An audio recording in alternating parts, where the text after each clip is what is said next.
All right, welcome back, everyone. Thank you so much for coming back on time after our break and after our breakout room.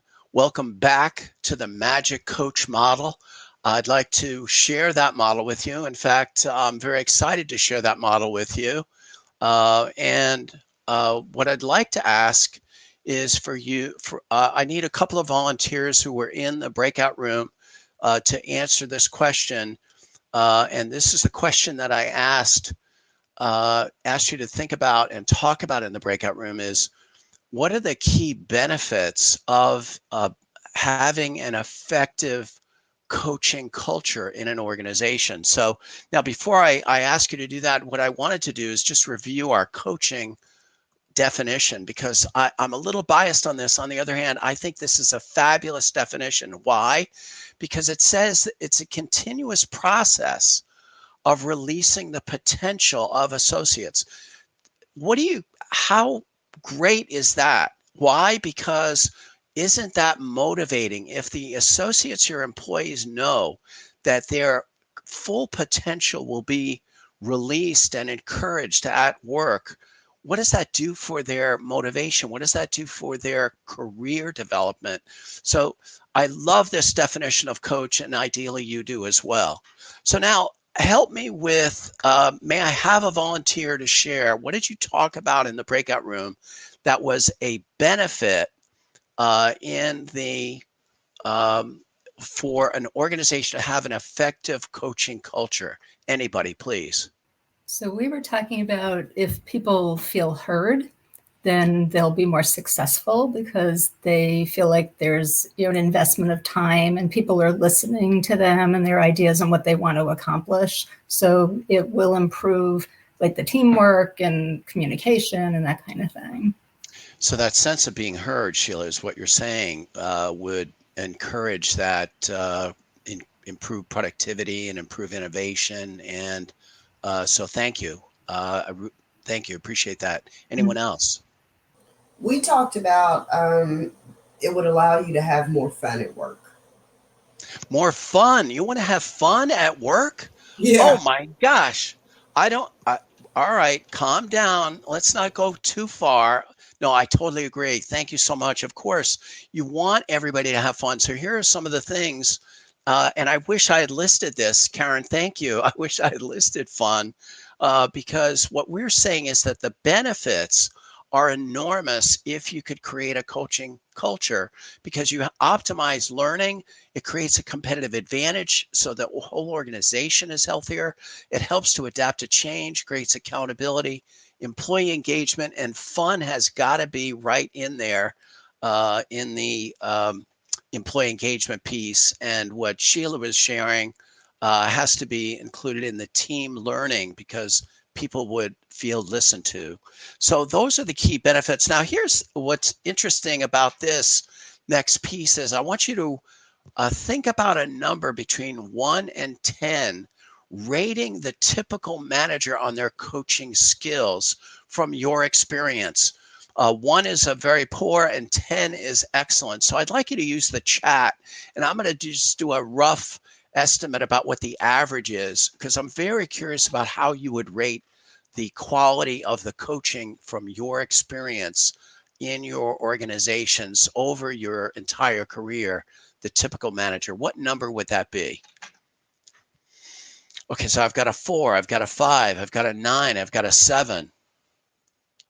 A couple more. A 6. So if I were to take an average there, it might be right around 6. Now, would 6 be enough to really generate those benefits that we just talked about?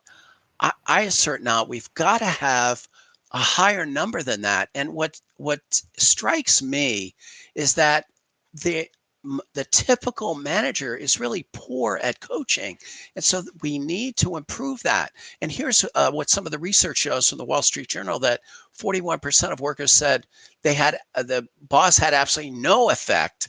Now, 42% said the boss did help performance, but 14% said the boss made their job even harder.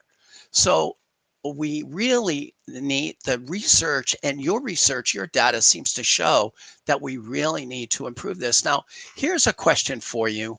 I've got a list of why we think at Communico and at Magic, why we think that the typical manager is so poor and needs improvement.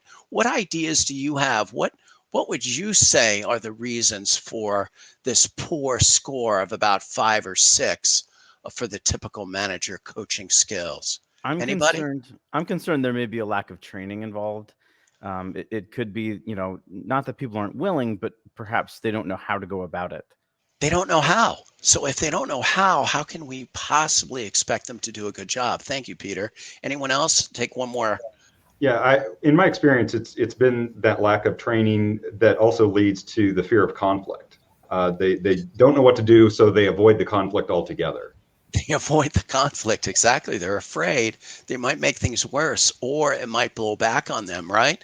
So those are definitely a couple of the ones that we've identified. They haven't learned how. They're confusing feedback with criticism, and the environment doesn't support it, or their fear of that emotional reaction, what Patrick is saying. Thank you, Patrick.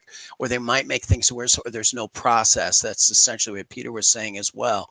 So we have to We've got to have a process. The opportunity is that according to the HR magazine, 90% of American workers who've had coaching has said it's been effective, but the opportunity isn't always there.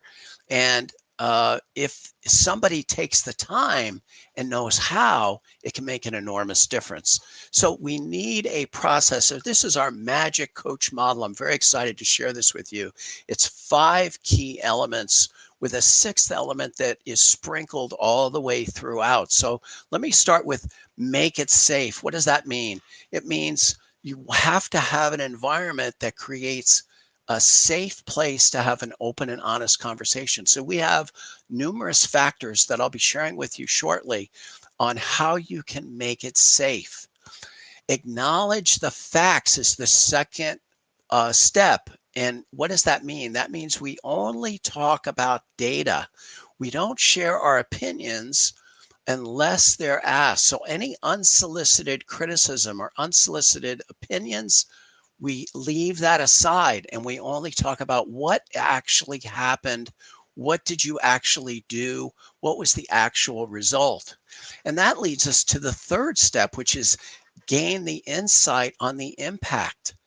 Very often, employees are unaware of the impact that they're having on their colleagues or on their customers, because if they were made aware, they would likely change. So the part of the purpose of the coaching, and step number 3 in the coaching, is to gain that insight and to share that insight. The metaphor I like to use is if you throw a small stone into a pond, what happens? There's ripples that go out. And when somebody takes an action or there's an inaction, there's going to be ripples. And very often they don't know how that impacts others. When they find out, they're motivated to want to change or improve. The 4th is identify the actions that are necessary. So once you make a safe environment, you only talk about the data and the impact. Now you have an opportunity to brainstorm. Here's the challenge for coaches that we teach, is to only ask questions. And that is a challenge. So you're not providing ideas, you're asking questions so the ideas come from the employee. And finally, you confirm agreements. What are you actually going to do? What's the coach going to do? This is a partnership. What's the employee going to do? And you confirm those agreements. So if it's safe, you can provide appreciation at every single stage. And that's what we want. And so this is our model. I'm curious what you think about it, or if anybody has any questions. I'm comfortable asking this question here, but I'm not totally comfortable saying what I'm thinking while I'm at work. You have created a really safe environment here, but what if the environment isn't safe at work for employees? How can the coach overcome that challenge and have a valuable coaching experience?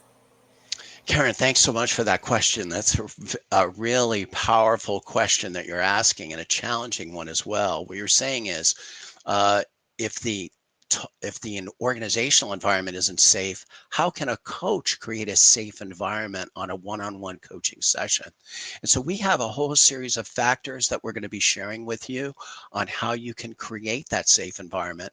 And what you're already noticing, which I really appreciate, is that we've implemented those factors in this particular workshop, and you're sensing that you're willing and able to speak up because you're sensing it's safe. So we've already demonstrated in this workshop so far that we can create that, and we're going to share all those secrets with you coming up here very shortly. Does that begin to answer your question?